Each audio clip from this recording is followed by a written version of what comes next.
So, ladies, you know how I've been telling you all for a very long time don't trust relationship advice from IG? I think I might have actually found some really good advice here. So, it's probably nice enough that you take your notebook and just note this down real quick, because I'm going to tell it to you right here. And I quote, "Your man doesn't have a commitment problem. He's had the same barber and football team for the past 20 years. It's just useless." End quote.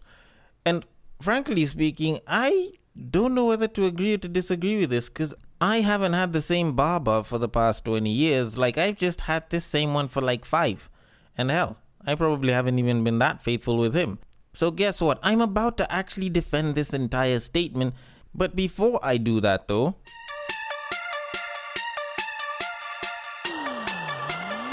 get ready for the battle of the sexes.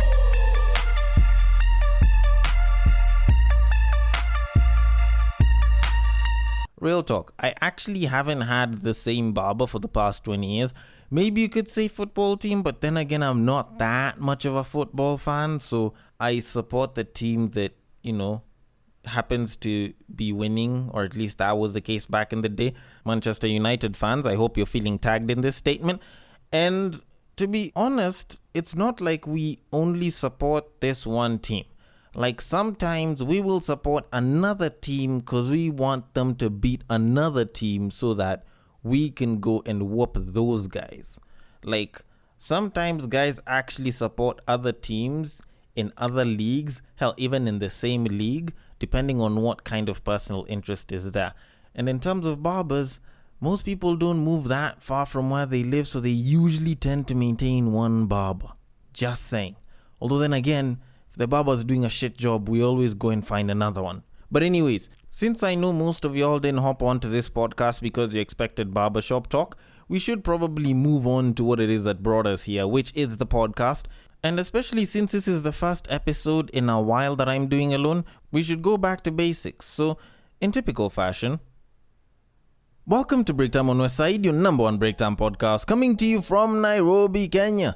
The man on the mic is a man who prefers burgers if she doesn't got buns. He is a man who loves to study astrology but is not interested in stars or star signs. It is none other than your tall, dark and mildly handsome man, Sir Denver B. The show is Battle of the Sexes, our weekly love, sex and relationships show, where I get to say something some woman gets pissed off.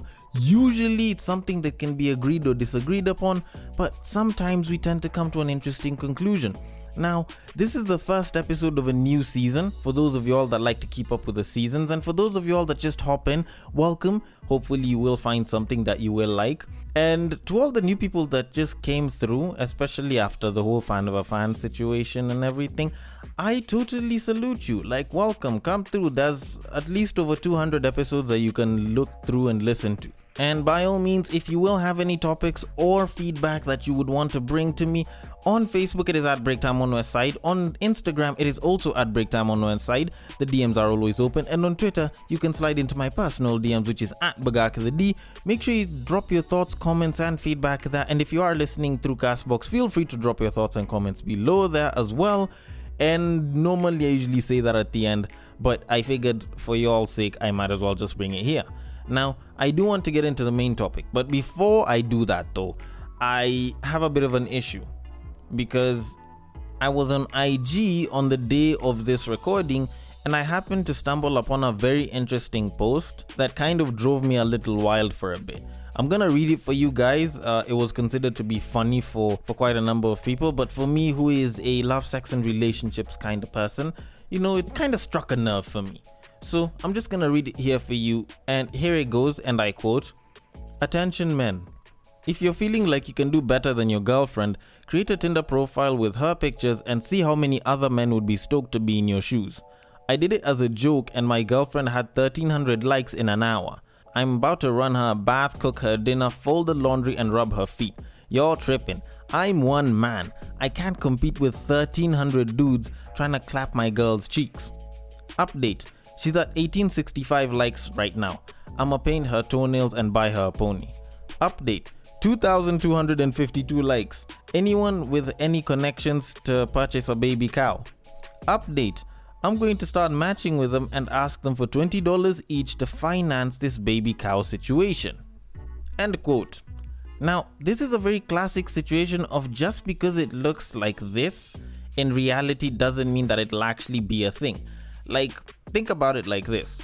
If I had 1,300 guys standing right next to me and I told my girlfriend to choose somebody, not unless if that guy is probably some guy she's been crushing on, of which even then, or if it's a man of her dreams or a certain celebrity actor, she'd almost always probably choose me, hypothetically speaking, because I do have a girlfriend. Now, I am going to commend this guy for getting to a point and actually seeing it as an opportunity to make money, but essentially speaking, if you're talking about an app like Tinder, it's almost always going to be against you as a guy. Like, I feel as though people don't know this, but Tinder is actually meant to profit off of this whole dating thing and people trying to get into dates. So essentially, guys are always gonna be a lot more and the women are going to be a lot fewer. And at the end of the day, there's more guys that are willing to put money down to get a babe as opposed to women to get a guy. Because, you know, it's pretty simple. Guys usually are the ones who tend to look for the babe. They're the ones that usually chase. And as a result, they're the ones who'll end up simping. And they're the ones who'll end up trying to do anything to get the babe. And because these babes don't just give it to anyone, you know, because there's a top 20% of guys that'll get it all and another 80% that'll struggle to get some, you'll find that the 80% of guys, or a good chunk of the 80% of guys, will be willing to put money down to pay for stuff just so that they can get more access to these babes, or just so that they can get their profiles to be seen by quite a number of these babes. Like, I kid you not, this is actually a thing that happens on Tinder.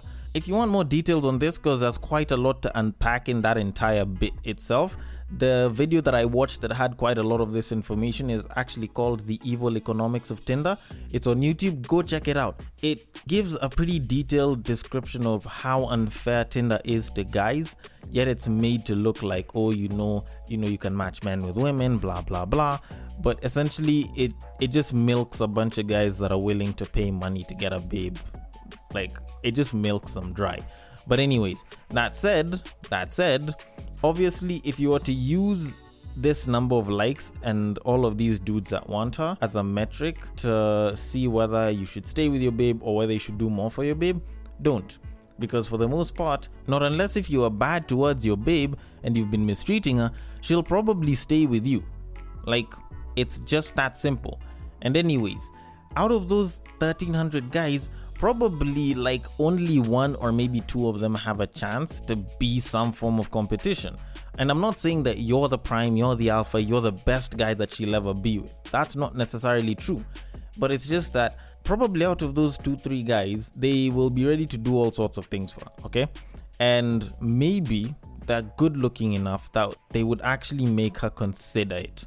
But at the end of the day, the people that are treating her the best aren't the ones that are dating her. The people that are willing to go above and beyond for her aren't the ones that are dating her. Like, I kid you the hell not.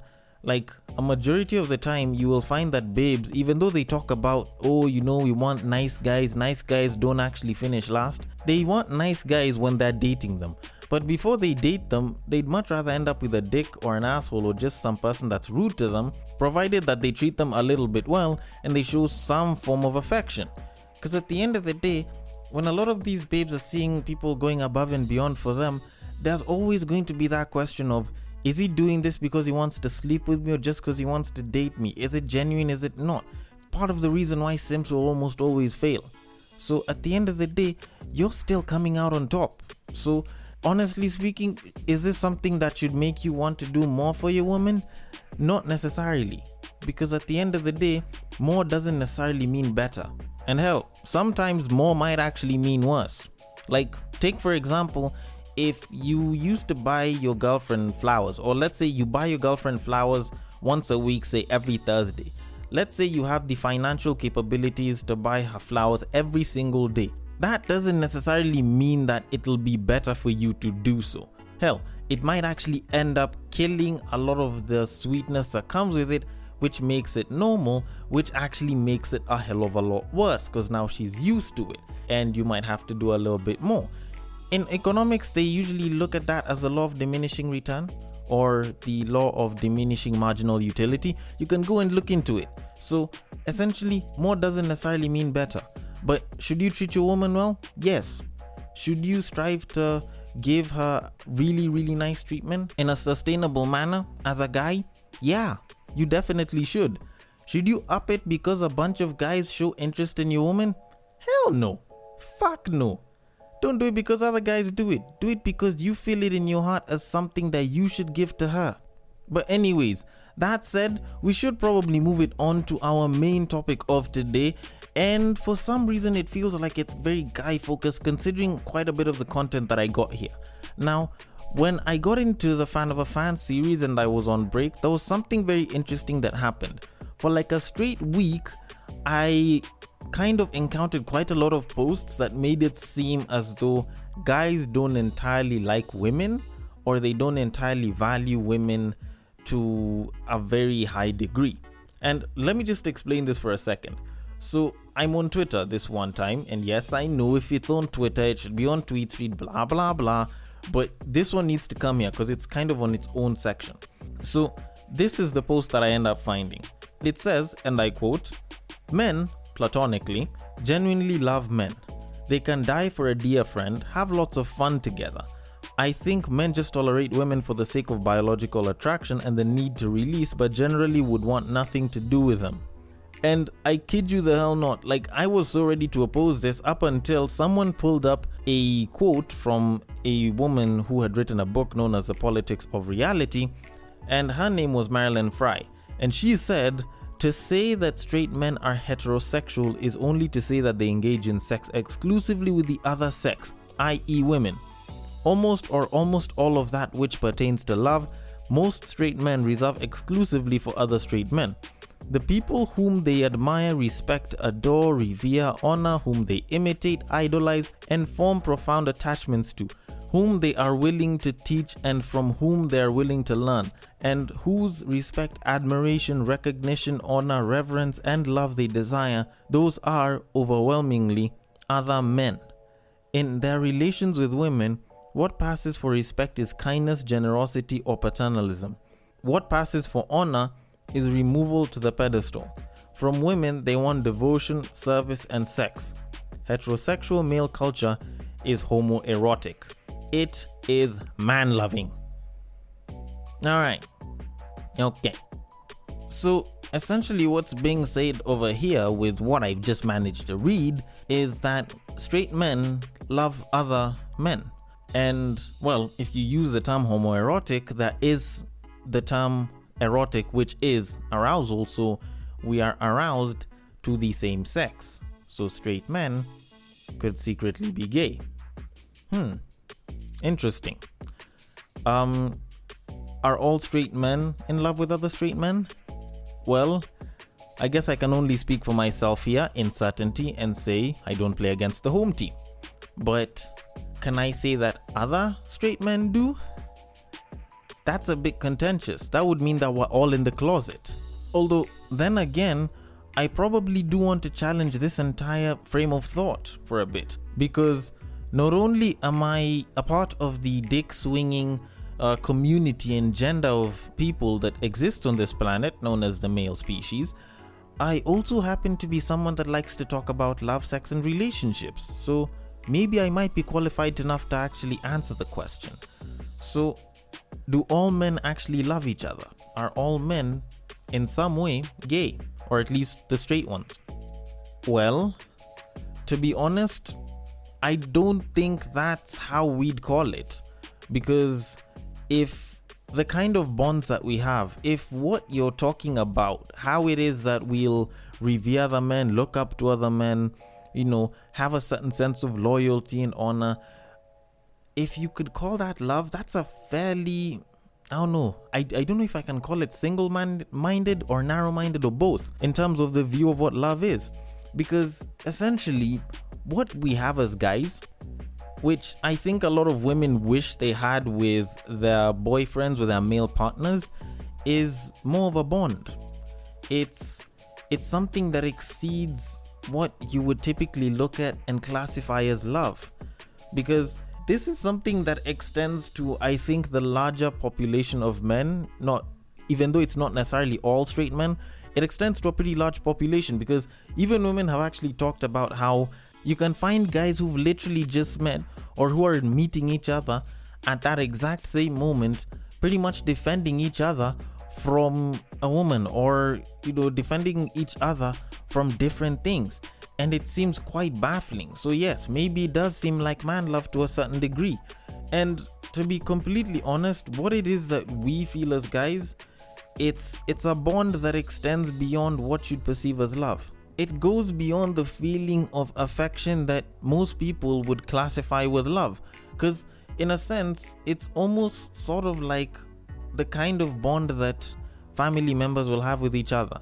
Because if I said that I loved my sister, it's not like I would have a homoerotic relationship with my sister, not unless if I come from, say, Alabama or Kakamega, and then maybe at that point you could say that it's debatable. But essentially speaking, the kind of bond, the kind of feeling that men have towards each other, like the kind of connection that we feel towards each other as men, isn't what you'd consider as love.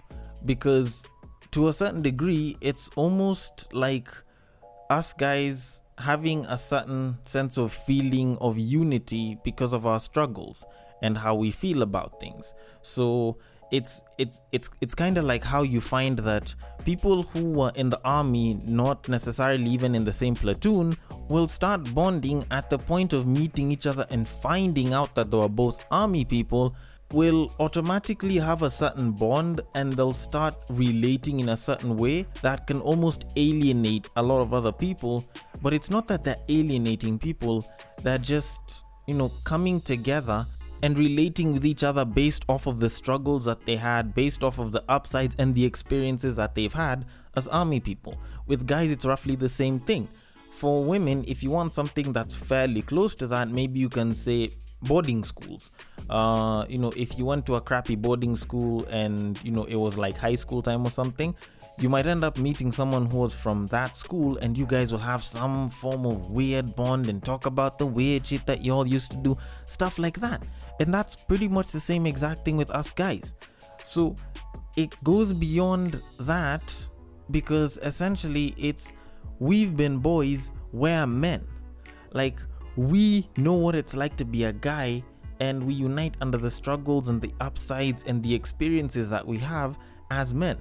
And in a sense, that's kind of how our bonds usually come in, because we understand the struggles that other guys go through, because we are both men, or at least because we are all men in that certain situation. We will understand the pressure of trying to get a girl at a certain age. We'll know about the pressure that comes when trying to pick a girl up, the feeling of rejection, the feeling that comes in when you realize that you're an adult now, so you have to start hustling, the pains that come in when you're trying to explain to your woman something and she's making noise because it's not what you said, it's how you said it.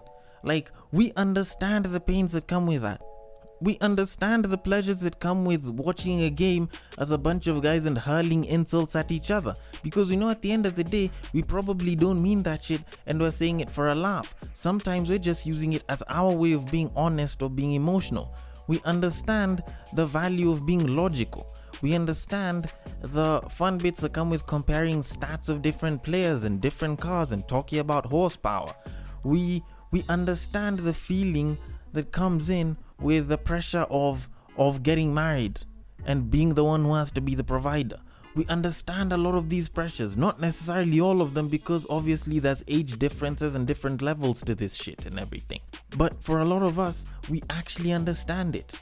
And because we understand each other, because we understand the issues that can come in with being a man and the pressures that come in and the good sides to it, and the fact that part of us being men meant that we don't get to be fully boyish in a lot of the shit that we do. It means that once we meet with other men, once we meet with our homies, once we meet with the boys, we can suddenly act like boys and pull all sorts of stupid stunts. We can do all sorts of stupid shit. We can laugh about some of the more basic things that babes would look at us and probably cringe about.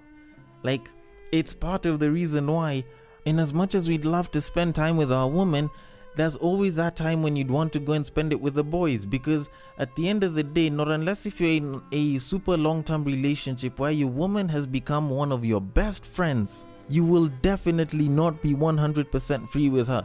You may end up being self-conscious about a bunch of different things that you wouldn't want to do in front of her because of the kind of image that it'll portray, because you're trying to create your value, not preserve it. So you can't pick your nose and fart in bed. You can't voice your opinions as openly as you'd want to, because at some point she might just catch a feeling because of something you said, and it ends up becoming the argument that turns into it's not what you said, it's how you said it. And hell, even though you could do it, you don't feel like you're free enough to. And at the end of the day, that freedom that comes with the feeling and the understanding that we're all boys here so we can be completely free here has a certain kind of power that, to be honest, is almost unmatched in its ability to bring out the boy in a fully grown man. And to be honest, I don't really know if I can call it love, but to a certain degree, it's a bond that comes with a little bit of honesty and quite a lot of loyalty. And in a sense, it's a little bit hard to define, but personally speaking, love isn't the word that I'd probably use for it. Like, I don't think it's enough of a word to actually describe what the bond between boys is like. But in conclusion, if everything that I've described about relates to love, if it does classify as love to you, then yeah, maybe to a certain extent, all of us men do love each other. But to be honest, for us guys, we don't see it as love. We simply just see it as being boys, as being men. And for us, I guess that's enough. But anyways, that being said, fellas, is there anything that I've missed in my entire breakdown of this that you feel should have been added? Feel free to hit me up and tell me what it is that you feel I should have added on here. Maybe I might make a part 2. And ladies, does this answer your questions and your thoughts on why it is that we like chilling with the boys and why we like spending a lot of time with them? Do feel free to hit me up if there is any question, thought, comment, or feedback that you might have. The DMs are open. On IG, it is at Breaktime on Westside. On Facebook, it is also at Breaktime on Westside. And on Twitter, you can slide into my personal DMs, which is at Bagaka the D. Thank you so much for listening all the way till the end. And if you are listening through Castbox, feel free to drop your thoughts and comments below, and I will attend to them accordingly. And I will catch you guys on the next break.